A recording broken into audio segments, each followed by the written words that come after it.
Hello friends, तो आज मैं एक्सप्लेन करने वाली हूँ द हेवनली आइडल का पार्ट 4। अगर आपने पहले के पार्ट्स नहीं देखे हैं तो पहले वो देख लीजिए, और अगर वीडियो पसंद आए तो प्लीज़ वीडियो को लाइक और चैनल को सब्सक्राइब करना ना भूलें, जिससे कि लेटेस्ट अपडेट्स आपको मिलती रहें। बिना टाइम वेस्ट किए शुरू करते हैं हमारा आज का वीडियो। एपिसोड की स्टार्ट में हमें यॉनवू का दिखाया जाता है, जहाँ पर फोटोग्राफर उसे हॉट एंड सेक्सी पोज देने के लिए कह रहे होते हैं, जिस पर यॉनवू पहले तो मना करता है, लेकिन फिर चॉकलेट्स के लिए हाँ कर देता है और हॉट एंड सेक्सी पोसेस देने लगता है। जिसके बाद डायरेक्टर की एक्सपेक्टेशंस बढ़ जाती है और वो उसे एविल पोसेस देने के लिए बोलता है। तो यॉनवू कहता है कि नहीं, मैं एविल पोसेस नहीं दे सकता, मैं एक पॉन्टिफैक्स हूँ, मैं ऐसा कैसे कर सकता हूँ। अगर मैं ही एविल जैसा पोज करूंगा तो फिर उसमें और मेरे में फ़र्क क्या रह जाएगा। जिस पर डायरेक्टर कहता है कि ये तुम्हें करना ही पड़ेगा, तुम मुझे मत सिखाओ कि मुझे क्या बोलना चाहिए और क्या नहीं। तो यॉनवू कहता है कि तुम जो पोज देने के लिए बोलोगे मैं वो दूंगा, लेकिन एविल का नहीं दूंगा, और ये कहकर वहाँ से चला जाता है। फिर जियोंग इसके पास आता है और कहता है कि ये तुम क्या कर रहे हो, एविल पोज क्यों नहीं दे रहे।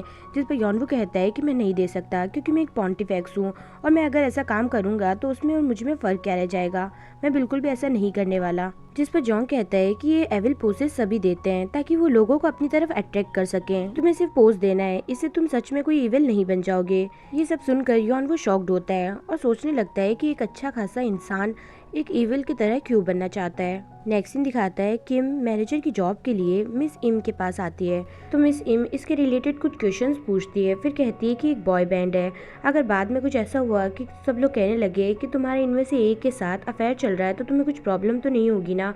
जिस पर किम कहती है कि नहीं, मैं सब कुछ हैंडल कर लूँगी। फिर मिस इम कहती है कि एक और प्रॉब्लम है, मुझे एक स्ट्रॉन्ग मैनेजर की ज़रूरत है जो कि इन बॉयज़ को प्रोटेक्ट कर सके। जिस पर किम कहती है कि मैं बहुत ही ज़्यादा स्ट्रॉन्ग हूँ, और अपनी पावर्स दिखाने लगती है, जिसे देखकर मिस इम भी बड़ी खुश होती है। नेक्स्ट सीन दिखाता है यहाँ पर ये तीनों बाहर आते हैं और यॉनवू अभी भी यही सोच रहा होता है कि कोई इंसान एक इविल जैसा एक्ट कैसे कर सकता है। तभी एक लड़की वहाँ आती है और कहती है कि आप वाइल्ड एनिमल के मेंबर हो ना। जिस पर जोंग फटाफट से उसे पकड़ कर ले आता है। तभी वहाँ पर किम कार लेकर आती है और उन सबको बैठने के लिए कहती है। फिर किम उन्हें बताती है कि अब से वो उनकी मैनेजर है, और यॉनवू भी उसे घूर घूर कर देख रहा होता है क्योंकि उसे लग रहा था कि ये वही लड़की है जो कि उस दिन ब्रॉडकास्टिंग स्टूडियो पर उससे मिली थी। लेकिन किम कुछ भी नहीं कहती। तभी कैसी को भूख लगने लगती है, तो किम कहती है कि तुम और जोंग होटल जाओ खाने के लिए, मिस इम ने यॉनवू को बुलाया है तो मैं उसे लेकर वहीं पर जा रही हूँ। जिस पर जोंग कहता है कि तुम्हें इसकी कंडीशन तो पता है ना, इसका ख्याल रखना, नहीं तो ये कुछ भी कर देगा। तो किम कहती है कि हाँ, मैं सब कुछ हैंडल कर लूंगी।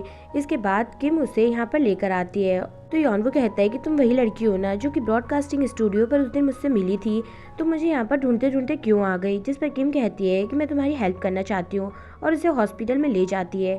फिर यहाँ पर डॉक्टर के पास आती है और कहती है कि यही वो इंसान है जिसके बारे में मैं आपको बता रही थी, आप इसका चेकअप कीजिए, और यॉनवू को वहाँ छोड़कर चली जाती है। फिर डॉक्टर उससे क्वेश्चन आंसर्स करने लगती है, जिस पर यॉनवू फिर से अपनी सारी स्टोरी बता देता है। तो डॉक्टर कहती है कि ठीक है, अब तुम इन क्वेश्चन आंसर्स को सॉल्व करके मुझे दो, और यॉनवू वही करने लगता है। फिर थोड़ी देर बाद वो बाहर आता है और कहता है कि चलो चलें। तो किम कहती है कि ठीक है, तुम 2 मिनट यहाँ पे रुको, मैं अभी आती हूँ। और फिर वो डॉक्टर के पास आती है और कहती है कि सब कुछ कैसा है।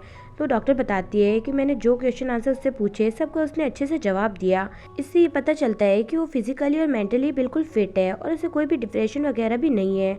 तो किम कहती है फिर आखिरकार उसे हुआ क्या है। तो डॉक्टर कहते हैं कि अभी तक तो वो मुझे भी नहीं पता चला है, मुझे थोड़ा और वक्त चाहिए। फिर कहने लगती है कि ये वही लड़का है ना जिसके बारे में तुम सेशन के दौरान बताया करती थी। और फिर हमें 2 साल पहले का दिखाया जाता है, जब उस इंसिडेंट के बाद किम डिप्रेशन में चली गई थी और उसके बाद से उसे कुछ भी अच्छा नहीं लगता। फिर एक दिन वो जब यहाँ से सामान लेकर जा रही होती है, तभी वहाँ पर वाइल्ड एनिमल टीम अपना प्रमोशन कर रही होती है और सभी को अपने कॉन्सर्ट की टिकट्स दे रही होती हैं। फिर यॉनवू किम के पास आता है और उसे सीडी एल्बम्स देने लगता है। तो किम कहती है कि नहीं, मुझे ये सब नहीं चाहिए, लेकिन यॉनवू उसकी बात नहीं सुनता और सीडी और एल्बम्स पर अपने साइन करने लगता है। तभी उसे किम की पॉलिथीन में कुछ ड्रिंक्स दिखते हैं, जिसके बाद वो उससे पूछता है कि क्या तुम अगले हफ्ते फ्री हो, या फिर कल तुम हमारा कॉन्सर्ट देखने जरूर आना। जिस पर किम कुछ नहीं कहती और जाने लगती है। तो यॉनवू उसे रोकता है और अपने सीडी एल्बम्स उसे देता है और कहता है कि ये सब मैं तुम्हें इसलिए दे रहा हूँ ताकि तुम हमें भूलो ना, और मैं भी तुम्हें कभी भी नहीं भूलूंगा, हम दोबारा जरूर मिलेंगे। और यही कहकर उसकी पॉलिथीन लेकर वहाँ से चला जाता है। और किम यहाँ पर यॉनवू की ये सब बात सुनकर रोने लगती है। फिर प्रेजेंट का दिखाता है जहाँ पर किम कह रही होती है कि अब मैं यॉनवू की हेल्प करूंगी उसे बिल्कुल ठीक करने में। वहीं दूसरी तरफ यॉनवू यहाँ बैठा होता है, तभी उसे वहाँ पर बहुत सारी चॉकलेट्स दिखती है, जिसे देखने के बाद वो बड़ा खुश हो जाता है और कुछ चॉकलेट्स लेकर यहाँ पर आ जाता है और प्रे करने लगता है।